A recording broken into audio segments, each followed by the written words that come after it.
మిత్రులకు అలాగే మన భూతాన్వేషి గారికి నమస్కారం. మిత్రులారా, ఏమీ అనుకోకండి. గత కొద్ది రోజులుగా నేను మన ఛానల్ యాక్టివిటీకి కొద్దిపాటి దూరంలో ఉన్నాను. దానికి కారణం అనుకోని పరిస్థితులు అవ్వచ్చు, ఆరోగ్య పరిస్థితులు అవ్వచ్చు, అన్ని కారణాలు ఉన్నాయి. ఛానల్ యాక్టివిటీకి దూరంగా ఉండటంతో ఫ్రీనెస్ వచ్చింది. అందువల్ల ఫ్రీగా కూర్చొని ఓటీటీల్లో సినిమాలు చూస్తున్నాను. అలాగే యూట్యూబ్లో రికమెండేషన్స్ వస్తాయి కదా, అవి కూడా చూస్తున్నాను. అట్లా చూడడం వల్ల అనుకోకుండా ఈరోజు మన భూతాన్వేషి గారి ఒక వీడియో చూడడం జరిగింది. ఈ వీడియో చూస్తుంటే నాకు అర్థమైంది ఏంటంటే, ఈ ప్రపంచంలో ఉండే ప్రతి వస్తువుని, మన కంట్లో పడే ప్రతి విషయాన్ని మన దృక్కోణంలో వర్గీకరిస్తాం. మనం ఒక విషయంలో ఒకలా స్పందిస్తే గనక అది మన థాట్ఫుల్ ఎక్స్ప్రెషన్ యొక్క ప్రత్యేకత. అదే ఎదుటివాడు అదే విధంగా ప్రతిస్పందిస్తే గనక అది వాడి మూర్ఖత్వము, అమాయకత్వము, వాడి తాతలు తండ్రుల నుంచి వచ్చిన నీచత్వము. ఆ విధంగా మనం ఎదుటివాడిని హీనపరుస్తూ మాట్లాడతాం.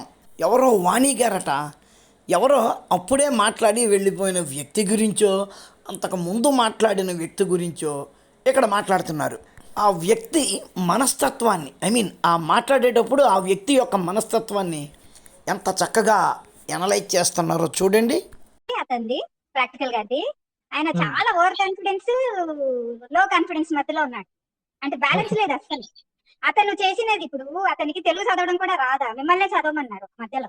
మీరు ఓపెన్ చేసి చదవండి అంటే మీరే చదవండి, నా వాయిస్ బాగోదు అంటున్నారు. అంటే అంత నో కాన్ఫిడెన్స్. లేదు తెలుగు అన్నా రాకపోవాలి. అండ్ మళ్ళీ ఆయన అసలు బాడీ లాంగ్వేజ్ చూసారా, చాలా ఓవర్ కాన్ఫిడెన్స్. ఎవడో ఆయన ఛానల్కి వచ్చి మాట్లాడి వెళ్ళిపోయాడు. అతని క్యారెక్టర్ని ఎట్లా అనాలిసిస్ చేస్తున్నారో చూశారు కదా. ఓవర్ కాన్ఫిడెన్సు, లో కాన్ఫిడెన్సు, తెలుగే రాదు, నాకు కనపడట్లేదు, మీరే చదవండి అన్నాడు. ఏముందండి, అతను ఏదో చదవమని ఉంటాడు, ఆయన ఏమో సిస్టమ్ మీదో ల్యాప్టాప్ మీదో ఉండి ఉంటాడు, అవతల వ్యక్తి సెల్ ఫోన్లో ఉండి ఉంటాడు. అక్కడ చూపిస్తుంది కంటికి కనపడదు కాబట్టి మీరే చదవండి అన్నాడు. దానికి ఎట్లా ఆలోచిస్తున్నారో చూడండి. ప్రత్యర్థి వర్గానికి చెందిన వ్యక్తి మీద ఎట్లాగే ఉంటాయి వాళ్ళ అభిప్రాయాలు. అందరూ అలాగే ఉన్నారండి ఈ మధ్య. ఈ కొత్త కుర్రకారు ఎవరైతే ఉన్నారో 10 పైసల జ్ఞానం లేదు, కానీ అహంకారం మాత్రం పీకల దాకా. అవును బెదరు, 100% నిజం. నీ ఛానల్కి పుట్టిన 2 పిల్లలు ఉన్నాయి. ఒక ఛానల్ పేరు రమా పండిత, ఇంకొక ఛానల్ పేరు ఏదో రేషనల్ థింకింగో ఏదో. వాళ్ళు కూడా అంతే, మేము రేషనలిస్టులము కాబట్టి నువ్వు మూర్ఖుడివి, ఇది వాళ్ళ పద్ధతి. పొట్ట పొడిస్తే సంస్కృతం అక్షరం ముక్క రాదు, కానీ సంస్కృత గ్రంథాల మీద తెగ వాగేస్తున్నారు. మరి నువ్వు ఎవరిని ఉద్దేశించి చెప్పావో తెలియదు, కానీ 100% నిజం. నీ పిల్ల ఛానళ్ళు కూడా అలాగే ఏడుస్తున్నాయి. ఎందుకంటే వాళ్ళకి వాట్సాప్లో వాటిలో వచ్చి ఫార్వర్డ్లు అలాగే ఉంటాయి అన్నమాట. వాట్సాప్ మెసేజ్లు ఏంటి గురు, టెక్స్ట్ బుక్లు కూడా అలాగే ఉన్నాయి. ఆర్యులు అనే బేపనోడు నాకు అర్థం కాదు. ఆర్య సమాజంలో 4 వర్ణాలు ఉన్నాయి, కానీ బాపనోడు ఒక్కడు మాత్రమే ఆర్యులు అని మనోళ్ళు, అదే మన రేషనిస్టులు అంటూ ఉంటారు. ఏంటో మరి నాకు అర్థం కాదు. ఈ ఆర్యులు అనే బాపనోడు క్రీస్తు పూర్వం 500 సంవత్సరాలకు ముందు, ఈ 500 సంవత్సరాలకు ముందని నువ్వే నిర్ధారించావు అక్కడ. క్రీస్తు పూర్వం 500 సంవత్సరాలకు ముందు ఈ ఆర్యులు అనే బాపనోడు ఎక్కడో ఇరాన్ నుంచో స్టెప్పి పాస్టోరల్స్ ఏదో అంటారు కదా, అక్కడి నుంచో ఇండియాలోకి వచ్చాడు అని చెప్తారు. సారీ చెబుతాయి మన భారతదేశపు పాఠ్యపుస్తకాలు. కానీ మన రాఖీ గడే అనే ఒక ప్లేస్ ఉంది కదా, అక్కడ 10,000 సంవత్సరాలకు ముందు నుంచి కూడా ఈ ఆర్యులు అనేవాళ్ళు అక్కడే ఉండేవారని, వారి పరంపర నిరంతరాయంగా ఈ దేశంలో కొనసాగుతుందని, ఈ భారతదేశం అంతా విస్తరించి ఉన్నవాళ్ళు వారి సంతానమే అని ఈ మధ్యన టెక్స్ట్ బుక్లో మార్పులు చేశారు. ఏదో న్యూస్ పేపర్లోనో సైంటిఫిక్ మ్యాగజైన్లోనో ఎవడైనా పేపర్లు ప్రచురిస్తే కనుక దాన్ని మనం వెరిఫై చేసుకోవడం, చెక్ చేసుకోవడం వంటి చేయాలి. ఇక టెక్స్ట్ బుక్కుల్లో పెడితే కనుక ఇంకది ఫైనల్. ఎందుకంటే 75 ఏళ్ళగా మీరు ఏదైతే అబద్ధాన్ని నమ్ముతున్నారో ఆ అబద్ధాన్ని టెక్స్ట్ బుక్కుల్లో పెట్టి మీ మెదడులోకి అప్పటి ప్రభుత్వాలు ఎక్కించినాయి. మరి ఇప్పుడు చేసిన దాని ప్రకారం మీరు టెక్స్ట్ బుక్కుల్లో ఇంతకుముందు రాసుకున్నదంతా కూడా అబద్ధము, మన వాట్సాప్ మెసేజ్లు ఎట్లాగుంటాయో అటువంటి అబద్ధాలే అని ఈరోజు మనం ఒప్పుకోవలసిందే కదా. కాబట్టి నీ టెక్స్ట్ బుక్కులు, నా వాట్సాప్ మెసేజ్లు అన్నీ కూడా ఒకటే. అసలు మన దగ్గర అది గ్రేట్, మనం ప్రపంచంలోకి ఇలా గ్రేట్, అది ఇది అని చెప్తా ఉంటే ఎందుకు గ్రేటో ఏమిటో లేదు, కానీ ఓ ఎరగ తీసుకుని తిరుగుతూ ఉంటారు అన్నమాట. కరెక్టే బ్రదరు. అబద్ధం చెబుతూ, అదే మనం అంత గొప్ప వాళ్ళము ఇంత గొప్ప వాళ్ళము అని అబద్ధం చెబుతూ ఉంటే గనక అది చాలా తప్పు.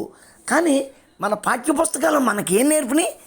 మేము అల్పులము, మా తల్లిదండ్రులు అల్పులు, మా తల్లిదండ్రులు మా తాత ముత్తాతలు హీనులు, మూర్ఖులు, ఈ దేశం మీదకు దండెత్తి వచ్చిన వాడు మహావీరుడు, వీళ్ళని తుక్కుగా నరికేశాడు, వాడి కాళ్ళు పట్టుకుని వాడి కాళ్ళు ఒత్తుతూ మా తాత ముత్తాతలు జాగ్రత్తగా బతికారు.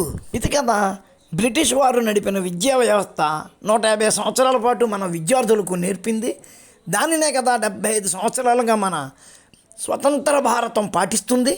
ప్రతి భారతీయుల్లోని, భారతీయుడనే కాదు ప్రతి హిందువులోనూ ఆత్మన్యూనతా భావాన్ని పూర్తిగా నింపివేశారు 5-6 తరాలుగా. అసలు ఏ దేశమైనా తన భావి పౌరులు ఎట్లా ఉండాలని కోరుకోవాలి, వాళ్ళ మనస్తత్వాలు ఎట్లా ఉండేలా తయారు చేయాలి, వాళ్ళ ఆలోచన విధానం పాజిటివ్గా ఉండేలా వాళ్ళ మనస్తత్వాన్ని రూపుదిద్దాలి.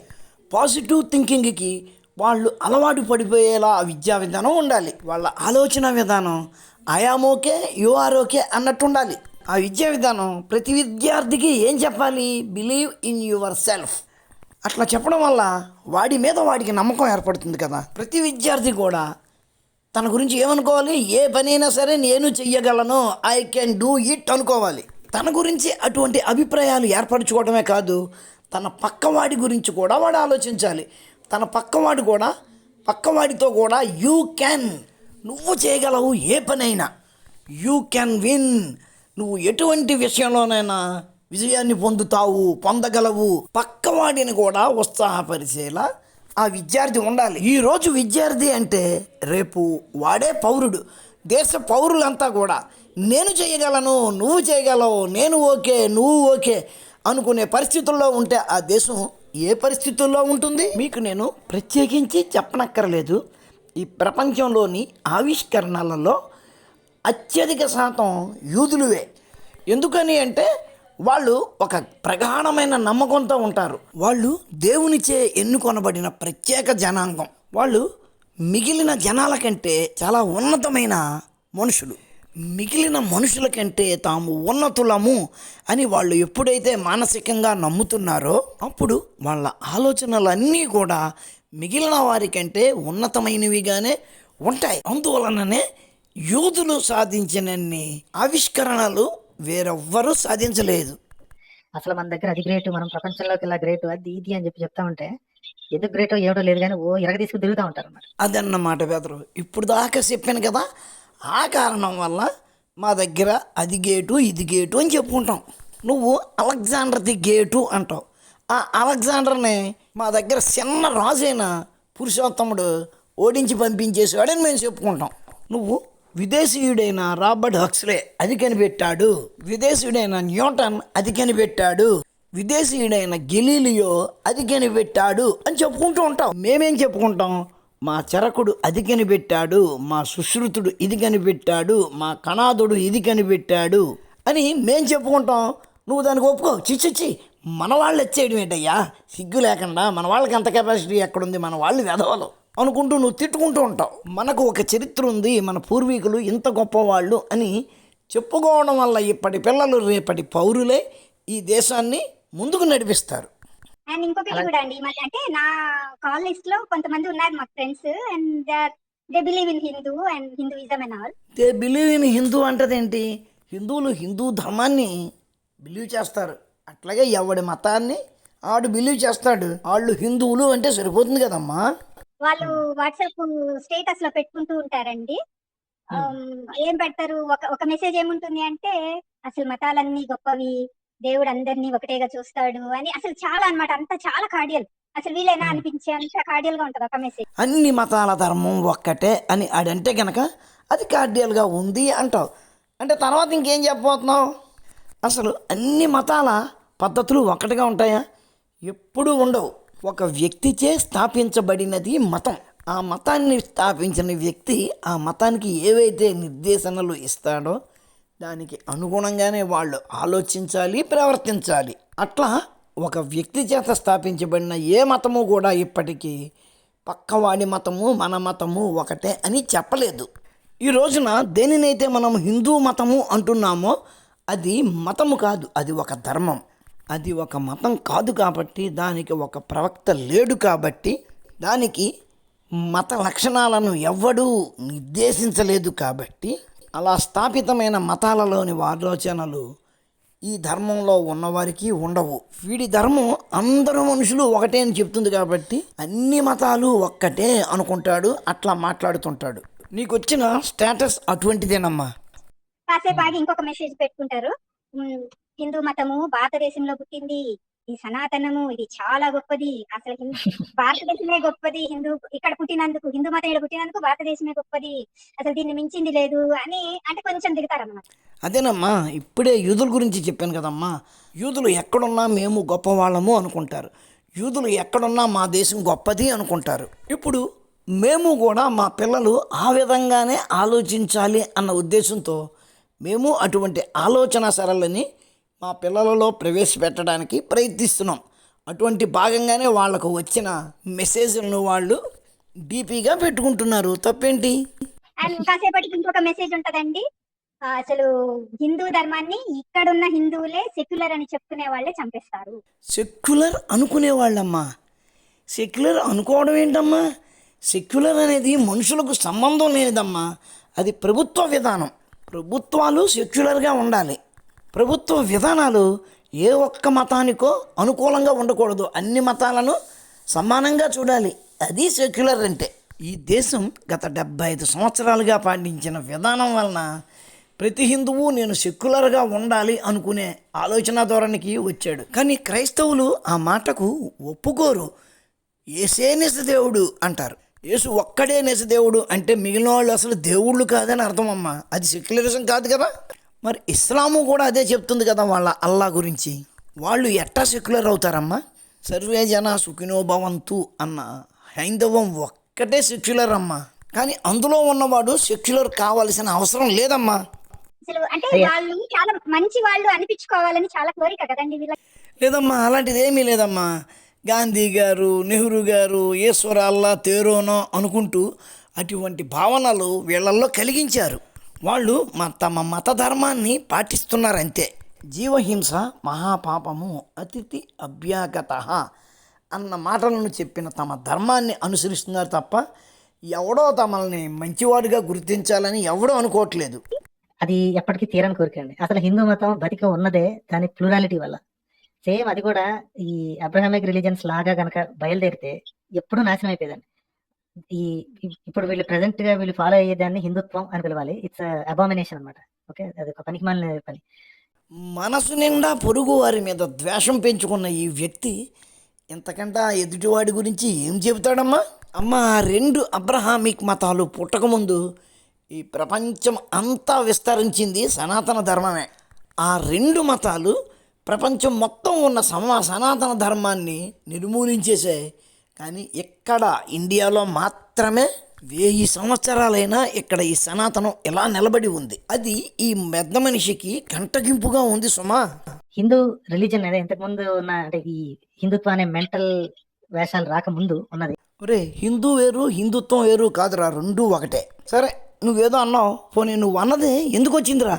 నీలాంటి హిందూ ద్వేష మతాలు ఇక్కడ పుట్టబట్టే కదా మీరు ఇక్కడ విస్తరించి హిందూ మతం మీద విషం చిమ్ముతూ ఉండడం వల్లే కదా నువ్వు యూట్యూబ్లోకి వచ్చి ఇట్లా వంకరగా మాట్లాడుతున్నావు. కాబట్టే కదా నేను వచ్చి నీ గురించి మాట్లాడవలసి వస్తుంది. నీకు నాకు ఏమన్నా గట్టు తాగదా ఉందా? ఇంక్లూజివిటీ. ఓకే, అంటే పక్కనోడు ఎలా ఉన్నాడు అంటే ఇప్పుడు పక్కన ఒక కుక్క వచ్చి కరుస్తుంది అనుకోండి, మనం కూడా మీద పడి కరవాల్సిన పని లేదు, దానికి వేరే మార్గాలు ఉన్నాయి. రైట్. ప్రతిరోజు నువ్వు వచ్చి కరవడానికి ట్రై చేస్తూ ఉంటావు. నీ చేత కనిపించుకోకుండా ఉండడానికి ట్రై చేయాలి కదా. ఆ వాడు నేను అంటే మనోళ్ళు ఒక విచిత్రమైన ఆర్గ్యుమెంట్ పట్టుకొస్తారు. ఏంటంటే, అరే నువ్వు వాడి మతాన్ని నువ్వు అందరూ సమానమే అని అంటావు సెక్యులర్ ఆలోచనలు పెట్టుకొని, కానీ వాడు అట్లా అనుకోవట్లేదు, వాడు నిన్ను ఎలా కన్వర్ట్ చేయాలా లేకపోతే వాడు నిన్ను ఎలా చంపేయాలని ఆలోచిస్తున్నాడు అని ఇలాంటి బెదిరింపు మాటలు మాట్లాడతారు. కాదా? బెదిరింపు మాటలా? సేమ్ నీలాగే నవ్వుకున్నారు. ఆ రోజు ఉదయం 9 గంటలకు కాశ్మీర్లోని అన్ని మసీదు మైకులు ఎలుగెత్తి చాటాయి. హిందువులందరూ చీకటి పడేలోగా తమ ఇళ్లను ఖాళీ చేసి ఈ ప్రాంతం నుంచి వెళ్ళిపోవాలి అని. అది విన్న హిందువులు నవ్వుకున్నారు ఉదయానికి. మధ్యాహ్నానికి ఆ పిలుపు మారిపోయింది. మగవాళ్ళందరూ తమ ఆడవాళ్లను ఎక్కడే వదిలేసి సాయంత్రం లోపు వెళ్ళిపోవాలి అని. ఆ తర్వాత ఏం జరిగింది అన్నది నేను చెప్పక్కర్లేదు. ఒక 50 రూపాయలు ఉంటే వెళ్ళి కాశ్మీర్ ఫైల్స్ సినిమా చూడు. కోర్స్ ఏదో ఓటీటీలో ఉంటుంది, అక్కడ చూడు. 1921లో మొప్పలలో జరిగింది కూడా అదే. అటువంటిది నీ బిడ్డలకు నీ మనవాళ్లకు జరగకుండా ఉండాలి అంటే అవతలి మతం సిద్ధాంతాలను ఖచ్చితంగా తెలుసుకోవాలి. అదే చెబుతున్నాం, అందులో తప్పేంటి? మేము ఆ 2 మతాల గురించి మాత్రమే చెప్పట్లేదు, నీ కమ్యూనికృష్ణ మతం గురించి కూడా చెబుతున్నాం. మీ కమ్యూనికృష్ణ మతం అనేది ఆ 2 మతాల కంటే ప్రమాదకరమైంది. ఎగ్జాంపుల్ ఒక్కొక్క వచ్చింది మళ్ళీ కరవటానికి వస్తుంది. మనం కూడా తిరిగి వెళ్ళి కరవాలా, లేకపోతే ఇంకేమైనా పద్ధతులు ఉన్నాయి మనకి? బెదరు కొద్దిగా బుర్రని ఉపయోగించాలి. కుక్కొస్తే అది కరవడానికి ట్రై చేస్తే దానిని ఎందుకు కరవాలరా? దానికి ఉన్న అవయవాలే నీకు ఉన్నంత మాత్రాన మాకు అట్టాగే ఎందుకు ఉంటుంది? దానికి మాకు చాలా తేడా ఉంది. మాకు కాళ్ళు ఉన్నాయి, చేతులు ఉన్నాయి, తల ఉంది, అన్నీ ఉన్నాయి. దానికి ఉన్నది నోరు ఒక్కటే కాబట్టి దానితో కరవడానికి వచ్చింది. మాకు చేతులు ఉన్నాయి కాబట్టి దాంతో కొడతాం.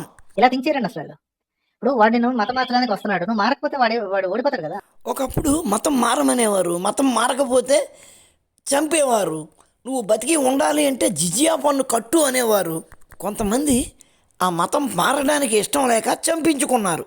ఆ జిజియా పన్ను అనేది వచ్చిన తర్వాత ఆ పన్ను కట్టి బతికారు. ఆ జిజియా పన్ను అన్నది రాకముందు చావడం గంట మతం మారచ్చు కదా. మరి వాళ్ళు ఎందుకు చచ్చారు? Can you explain me with your rationality? Just మతం మారితే బతికేయచ్చు, కానీ వాళ్ళు ఎందుకు చచ్చారు? వెళ్ళిపోతాడు. వాడు వచ్చి రోజు చెప్తాడు, ఈ సువార్త చెప్తా, అది చెప్తా, ఇది చెప్తా అంటాడు. నాకు ఇంట్రెస్ట్ లేదు, నువ్వు అన్నావు అనుకోండి, ఇంకా వాడు ఓడిపోయినట్టే కదా. నీ ధర్మం ఎక్కడ మన నాశనమైంది? ఎవరన్నా మారిపోతున్నారు అంటే అప్పుడు పోయి ఎందుకు మారుతున్నారని ఆలోచించడం మానేసి ఈ మారుద్దామని వస్తున్నాడే ముందు వీళ్ళు కొడదాం అనుకుంటారు.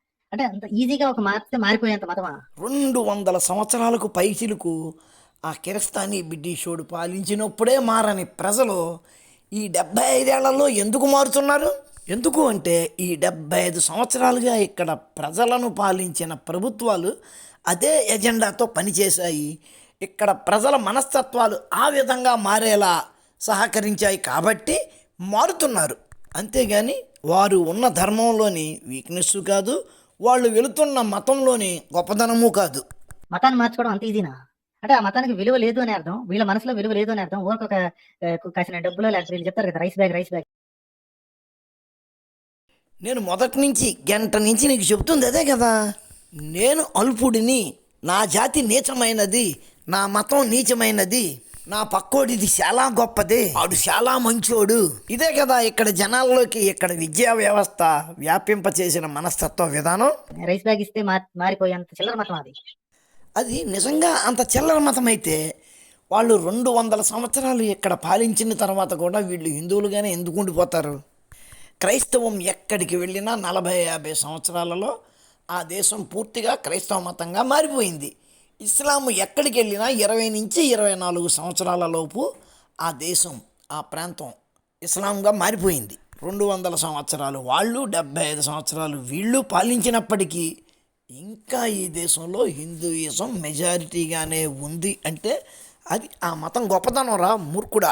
ఇప్పుడైనా ఎందుకు మారుతున్నారు అంటే ఇక్కడ పాలకుల కుట్రల వల్ల మాత్రమే. కాదు కదా, మళ్ళీ ఏమనంటే ఉత్కృష్టమైనది, ఎన్నో వేల సంవత్సరాల నుంచి వచ్చి ఎవరు వచ్చినా ఓడించడాలని ట్రై చేసినా మా హిందూ మతం ఏం కాలేదంటారు. మరి అటువంటిప్పుడు ఈడేదో వచ్చి సొల్లువాగుడు వాగుతాననుకుంటే నువ్వు వాగినలా వాగు, వెళ్ళిపోయి ఇంటికి నాకు ఇష్టం లేదు అని అంటే అయిపోతుంది కదా. ఆడి మీద ఎందుకు వెళ్ళి పట్టాలనుకుంటున్నారు వీళ్ళు? ఎందుకంటే ఇది ప్రజాస్వామ్య దేశం. ఈ దేశం ప్రతిదానికి కొన్ని చట్టాలను, కొన్ని సిద్ధాంతాలను నిర్దేశించింది. మత ప్రచారం ఏ పద్ధతిలో చేసుకోవాలో అన్నది కూడా ఇక్కడి రాజ్యాంగం చెప్పింది. వాళ్ళు దానిని అతిక్రమిస్తున్నారు కాబట్టే మేము ప్రశ్నిస్తున్నాం. వీళ్ళ మీద వీళ్ళకి అసలు నమ్మకం కూడా లేదండి. మనది గొప్పది అనుకున్నప్పుడు ఎదుటి వాళ్ళు వచ్చి మనం ఏమన్నా మనకి అసలు ఏమనిపించదు. ఎందుకు అనిపించదమ్మా? నువ్వు కట్టుకున్న చీర బాగోలేదనో, నువ్వు జడ సరిగ్గా వేసుకోలేదనో 10 మందిలో నిన్ను కామెంట్ చేస్తే ఊరుకుంటావా? వాడేదో వాగేళ్ళే, నేను ఎలాగే కరెక్ట్గానే ఉంటానని నువ్వు నవ్వుకుంటూ వెళ్ళిపోతావా?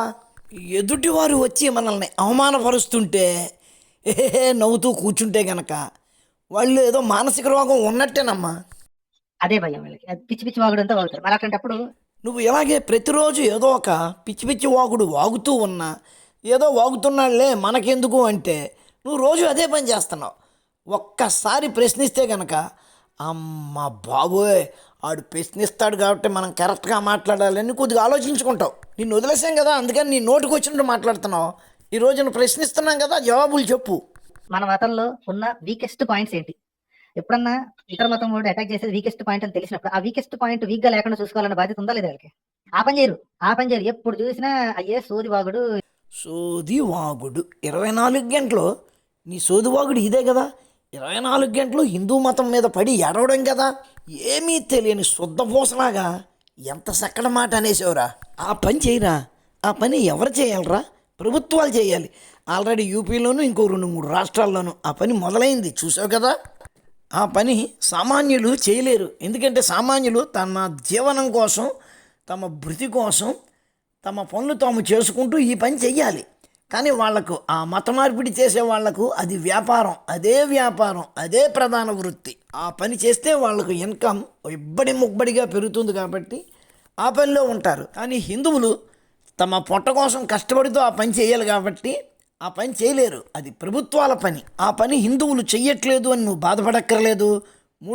మోడీ గారు మూడోసారి గెలిచిన తర్వాత దేశమంతా ఆ పని చేస్తారు ఆయన. మెజారిటీ ఆఫ్ ఎస్సీలనే వాళ్ళు కన్వర్ట్ చేశారు. వాళ్ళు చాలా వీక్ పొజిషన్ లో ఉన్నారు కదా సొసైటీలో, వాళ్ళని ఎక్కువ కన్వర్ట్ చేస్తున్నారు అని చెప్తున్నారు. నిజమేనా?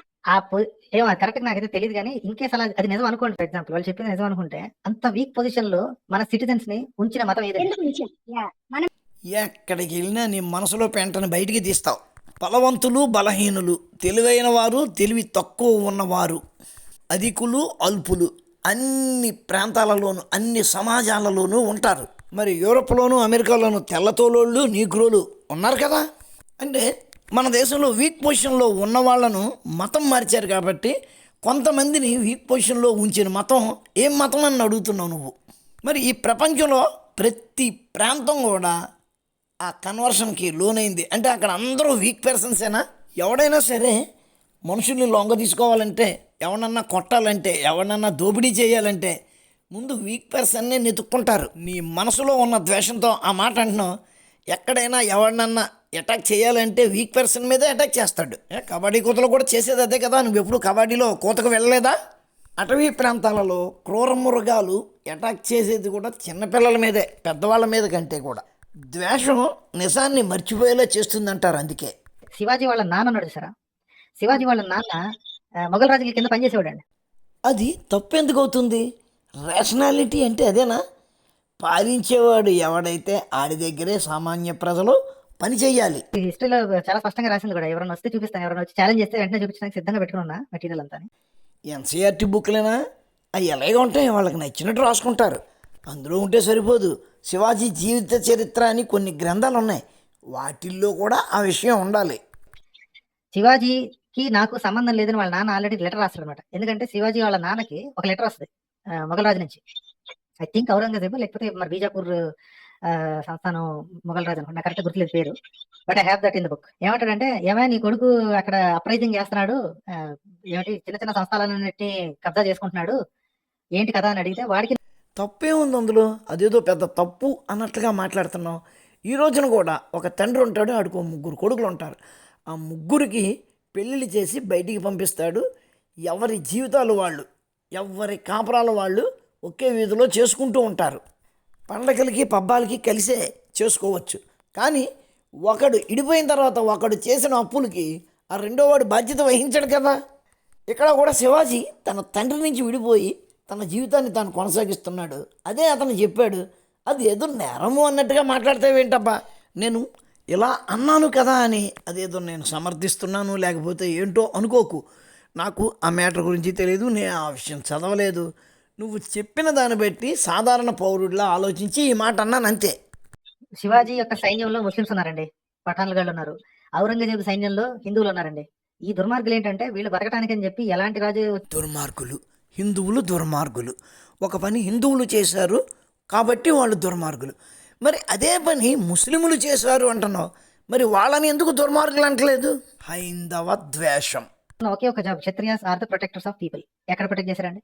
ఆ ప్రొటెక్షన్ లో చచ్చిపోయిన వీరస్వర్గమే కదా వాళ్ళకి, పోయి వాళ్ళకి ఉడిగం చేశారు. పుస్తకాల్లో రాసుకోవటానికి అండి చచ్చిపోతే వీరస్వర్గం అని. వీళ్ళు అసలు యుద్ధం చేస్తే ముందు సోల్జర్స్ వెళ్తారు, రాజు లాస్ట్ కదా వస్తాడు.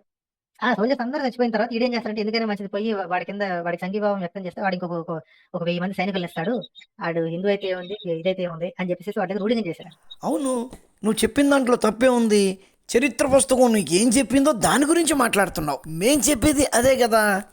200 సంవత్సరాలు వాళ్ళు, 75 సంవత్సరాలు మీరు. చరిత్ర అనే నెపంతో మాకు చెప్పిన కథల వల్ల కదా నువ్వు ఎట్లా మాట్లాడుతున్నావు.